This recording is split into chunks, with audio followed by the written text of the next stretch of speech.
আসসালামু আলাইকুম, কি অবস্থা সবার? ভালো তো না? শিল্পী আবু উবাইদা ভাইকে কে কে চিনেন?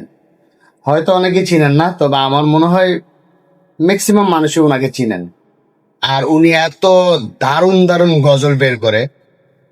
হাদিকে নিয়ে, ওনাকে নিয়ে অলরেডি গজল আগেটা রিলিজ করছে, যেটাতে উনি ঘোষণা দিয়েছেন যে এই ভিডিওতে যত ইনকাম হবে সব ইনকাম তার ফ্যামিলিকে গিফট করা হবে।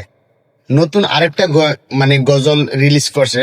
তো আমি যদিও ইউটিউব থেকে ভিডিওটা নিয়ে নেই, ওনার ফেসবুক পেজ থেকে যেটুকু ছেড়েছে আমি জাস্ট ওইটুকুই রিয়েকশন করব।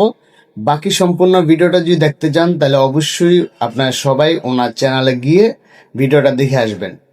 চলুন আমরা একটু ভিডিওটা দেখি। হাদি সাহারার উষার বালুতে আবে জাম পানি, হাদি আজাদির হাসান হোসেন জান্নাতি ফুলদানি, হাদি ইতিহাস পাখি আবাবিল মুসার হাতের লাঠি, প্রথমে স্টার্টিং কি আগুন, উমরের অর্ধ জাহান মোরানো শীতল পাটি, হাদি গোলাপের মাতাল গন্ধ খোলা পায়ের রাশেদার, হাদি উত্তাল সাগরে জোয়ার আল্লাহু আকবার, আবু বকরের সিদ্দিক থেকে আলোর ঝর্ণা এনে দেখছেন একটা কথা ভাই, আমার পুরো শুনে লোম দাঁড়িয়ে যাচ্ছে।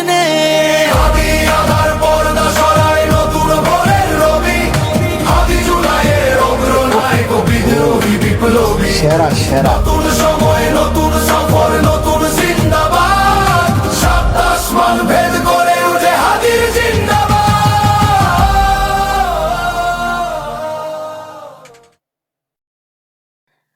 আসলে হাদি ভাই তো আমাদের মাঝে নাই, তবে আমাদের ভিতর জাগিয়ে রাখে এই ধরনের আবু উবাইদা ভাইদের মতো কণ্ঠশিল্পী, যাদের কণ্ঠের এক একটি কথা আমাদের দিলের মধ্যে গেঁথে যায়।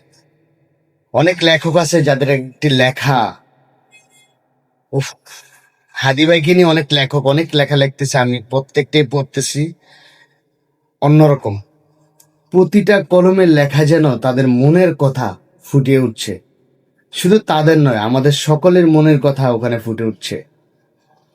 তো সবাইকে আমন্ত্রণ রইল, অবশ্যই সবাই এই ভিডিওটা তার ইউটিউব চ্যানেলে গিয়ে দেখে আসবেন। কারণ আমার যতটুকু মনে হয় এই গজলের ইনকাম উনি ওনার পরিবার, হাদিবের পরিবারের কাছে গিফট হিসেবে পৌঁছে দিবেন। সো আল্লাহ হাফেজ, সালামু আলাইকুম।